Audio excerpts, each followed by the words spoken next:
Hi, Craig. It's so nice to have you on the show. How are you doing today? It is a cold day in West Michigan, Hmm, so I like cold weather, but yeah, I have to bundle up. beautiful. I love that. I actually love cold weathers too, but you see, not when it is too cold. When it becomes too cold now, oh man, that's a good one. Yes. Well, thank you so very much, Craig, for being on the show. And you see, I do this oftentimes. I love to thank my guests for two main things. Firstly, Craig, I want to thank you for investing in yourself. You see, you are on this platform right now because you invested in yourself. And oftentimes, I love to make reference to the amazing mango tree. You see, Craig, I was on that particular road some months back, and there was this tall mango tree by the roadside. I didn't find it attractive. It didn't catch my attention at all. Why? Because it looks all dry and it's got no mangoes on it. And I just walked past it. But you see, just recently, I was on that same road, and this time around, something changed. And you see, I then sighted the mango tree from a distance, and immediately I got the urge to move closer and have a good look. Then, when I got closer, oh man, Craig, I was wowed because this time the mango tree's got a lot of mangoes on it. It looks so beautiful, and not just mangoes, but ripe mangoes. And it looked so beautiful and attractive, and it was an amazing one that day. The point is the fact that you dedicated your time, energy, and resources to becoming the amazing person you are today attracted me to you. And you see, I just couldn't take my eyes off the beautiful things I was reading about you and about your work and the stuff you're doing. And that's why you got the request from me. Hey, Craig, would you like to be on the show? And thank you so very much for investing in yourself. And secondly, thank you for being here. Thank you for saying yes to the invite. Because if you had said nope, there was nothing I could have done about it. So thank you so very much, man. I truly appreciate it. Thank you. Okay. Oh, that's Yeah. that's very good of you.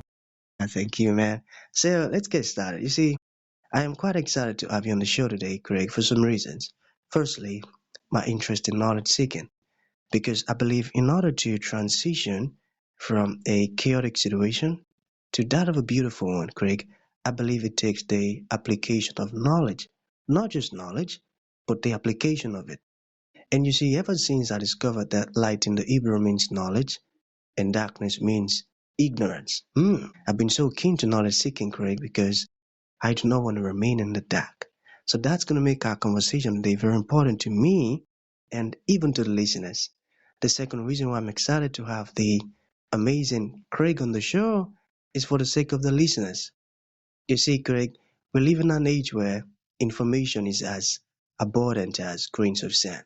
We've got a lot of information flying out there. How to do this and how to do that, how to become this and how to become that. So those folks trust me for quality information. And I'm confident and sure that our conversation is not just going to be insightful, but also impactful. So, for that reason, Craig, let's get started with your introduction. Talk to us about your personal or professional journey. We are just so curious. We want to know how Craig got here.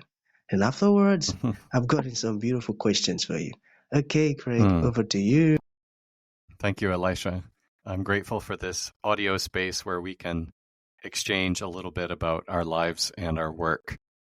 I just published a book this year called Digital Overwhelm, a mid-career guide to coping at work. And this project arose out of some interviews which I began during the pandemic among rising professionals, some Gen Z and Millennial professionals. I'm a Gen Xer myself.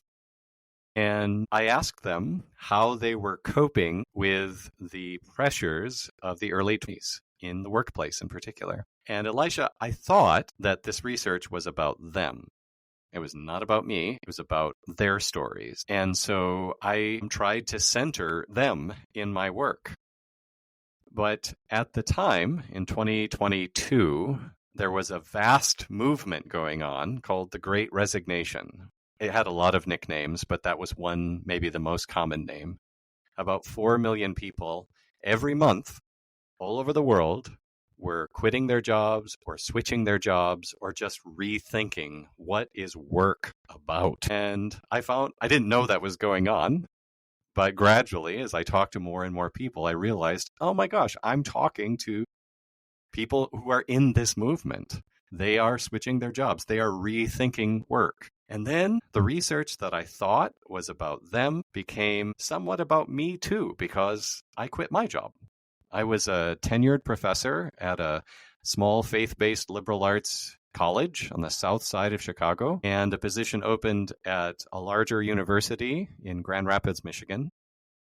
And I applied for the position and quit my job, just like the people I was researching, resigned, and went to another place.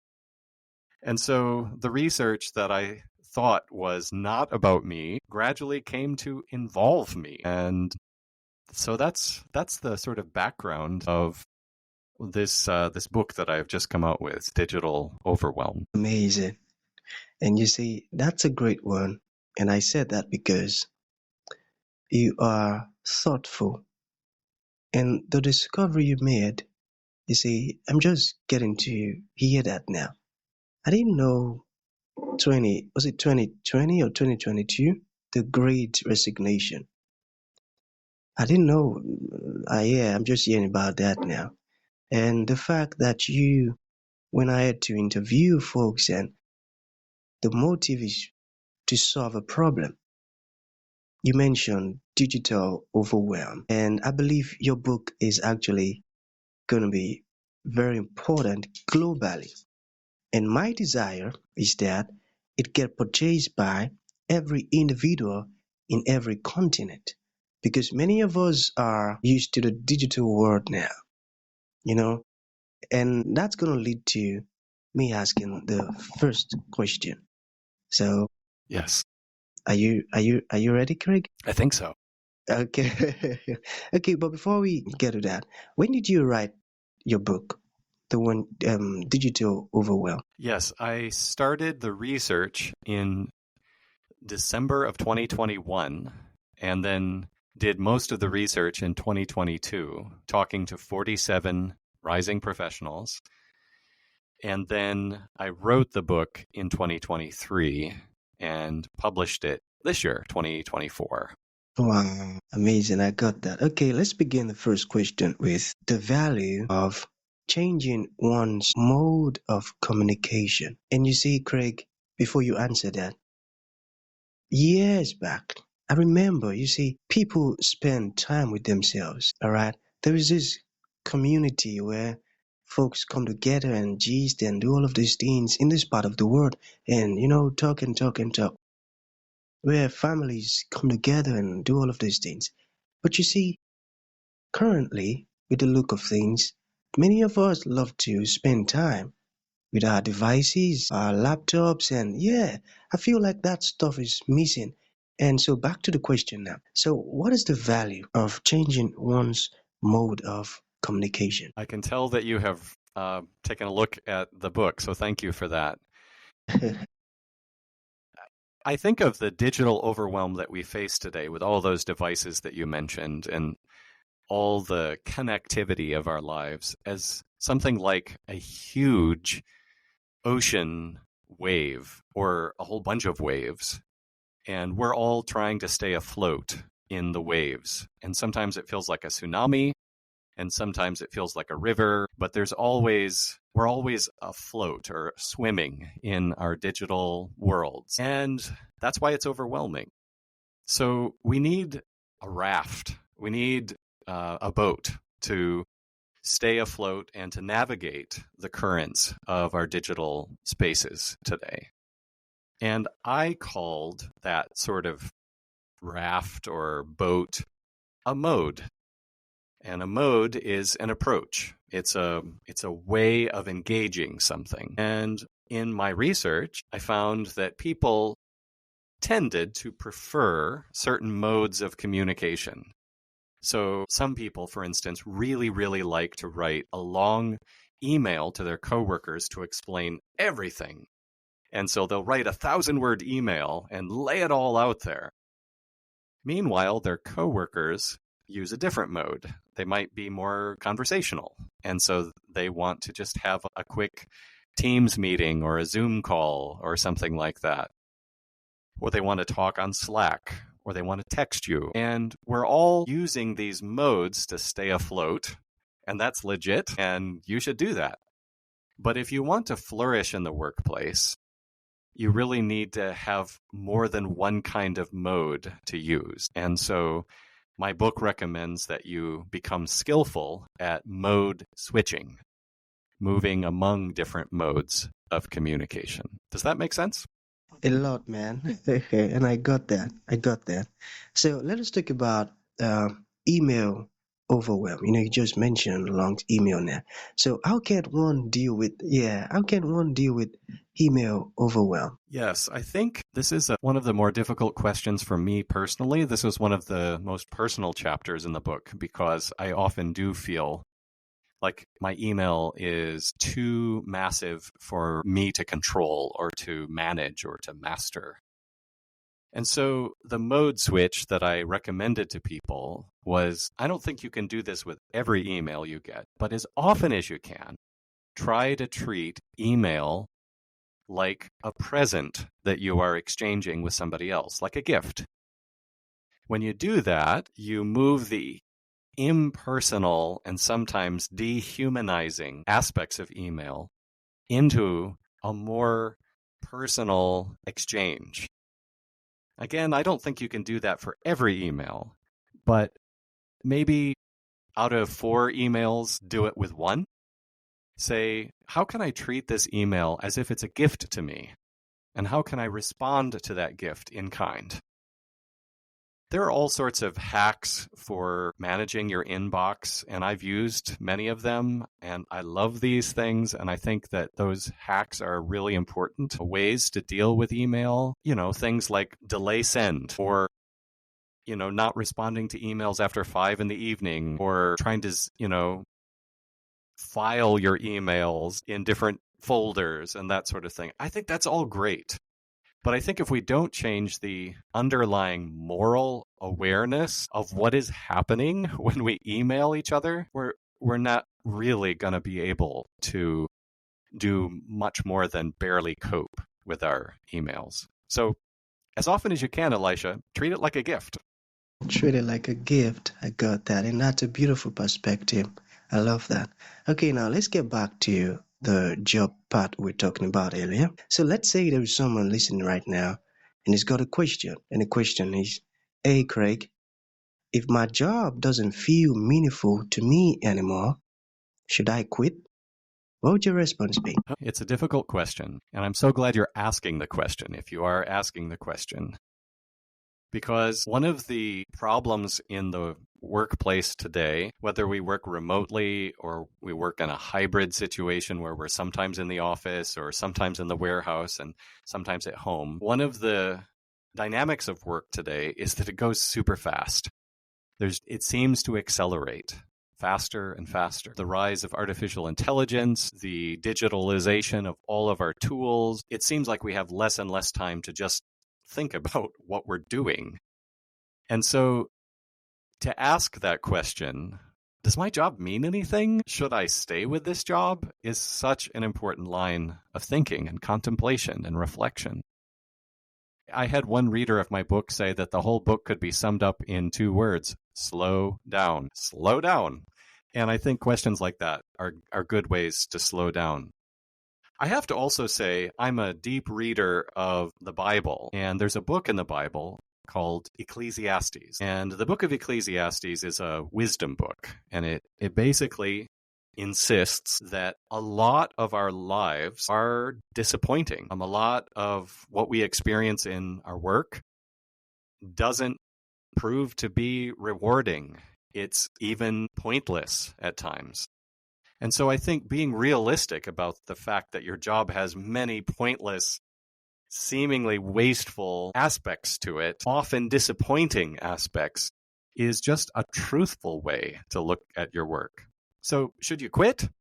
Well, that's a question that I think I would want to take into your community. I don't know you, and I don't know this hypothetical person, So I would say to a person considering quitting their job because it feels pointless, you should talk to the wise people in your life and say, here's my experience. What do you think? Is this something that I should, you know, persist in and endure because a lot of work is meaningless? Or is this something that I'm receiving a message here? This job feels meaningless because it's not for me. So that's my answer to your question, Beautiful, Elisha. beautiful. I love the last part so much. It is feeling meaningless because it's not for me. And I love the part that you brought in Ecclesiastes, the writings of that great man who's got wisdom. And you see, I discovered that if you want to become wise, learn from wise people, read wise saying. And that's why every blessed morning, before I do any other thing, I grab my Bible and head straight to Proverbs or the Gospels and read the writings of Solomon or the writings of Jesus or the words of Jesus rather, because I believe that way you get to learn some amazing discretion and how to have good judgment and how to, apply certain things in your life. So I love how you answered that question. That was a great one. Then we have one more, right? So for folks who would love to or who are finding it difficult to persuade people at work to do their thing so that they can do theirs. Now, how can they solve that problem? I'm finding it Mm-hmm. difficult to persuade these people to do their work now, and because they aren't doing their work now, I can't do mine. So, Craig, how do I persuade them? Yeah, It's frustrating, isn't it? I tell you, man. I think that there are three ways to think about this. Some of the persuasion that you have to do is what you might call persuasion inward. So you have to convince yourself that your work matters and it's important enough to insist upon it to other people. And many working professionals that I've interviewed really struggle with that. Maybe because they're young, maybe because they're women, or maybe because they're people of color in a predominantly white space. It's just hard to say, hey, I have dignity and worth and value, and my job does too. And so I really need you to do this thing. That can be hard to say. So the first thing might be persuading yourself that your work is worth that sort of advocacy. But then I think there's also persuasion outward, and that is the work of convincing your coworkers and your colleagues that, hey, I really need you to do this. I have found that this is some of the most challenging work you do. Your coworkers might respect you, and they might not. The only thing that can be more difficult than persuading outward might be persuading upward. And that's the third approach to workplace persuasion. And that's when you have to persuade somebody above you in the hierarchy to do something. So in those situations, I think we have to be shrewd. We have to, as I heard one of my interviewees put it, you have to play the long game. You have to recognize that I'm probably not going to persuade them right now, but I'm going to plant the idea in their thoughts. And very often, the most persuasive thing that you can do is to convince somebody else that they thought of the idea. It was their idea. And when they feel like this is their plan, then very often they are supportive and they're behind it and they're invested in it. So I think that takes some humility, and I think it takes some shrewdness. But whether you're persuading inward or outward or upward, it is some of the hardest work we do in the workplace. I got that. It takes some humility and shrewdness. I got that. I got that. That's a great one. Okay, to bring this to an end, Greg, what would you like to leave the audience with, like a final thought? And to those folks who like to reach out to you, learn more about what you're doing, or even ask you questions, how can that be possible? I think a final thought is that the overwhelm that we feel in our digital lives and workplaces is not something that we should take absolute responsibility for. We did not design the platforms. We did not design the algorithms. We did not design the technology. These are just the givens of our lives. And so don't berate yourself. Beat yourself up if you do feel overwhelmed. That just might mean that you're human. And that's a beautiful thing. So to just frankly confess, I'm feeling overwhelmed right now is a good starting point. But the book that I wrote, Digital Overwhelm, a midlife guide for coping at work, is finally about learning to navigate, not to master, but to navigate the waves of digital overwhelm, to keep afloat, to stay balanced, kind of like somebody who's standing on an inner tube with other people out in at the beach, and the waves are crashing every which way, and you're kind of hanging on to the hands of the person next to you, and they're hanging on to the hands of the person next to them, and you all somehow find balance on that inner tube. That's, I think, what we need to be trying to do, sort of holding each other up and also finding balance for ourselves. So that's my final word. If people would like to connect more with my work, they can go to the website digitaloverwhelm.com. It's all one word, digitaloverwhelm.com, or you can just search for me, Craig Mattson. My book is available wherever books are sold, and I'd be delighted if you purchased it and treated it like a course or like a workshop in workplace flourishing. Of course, man, because that's a very important book. Thank you so much, Craig. So that's going to be the end of the Thank you. show. Thank you for coming and thank you for educating us and blessing us with these amazing words. Thank you so much, man. I am grateful to you too, Elisha, and I wish you all the best in this continuing podcast.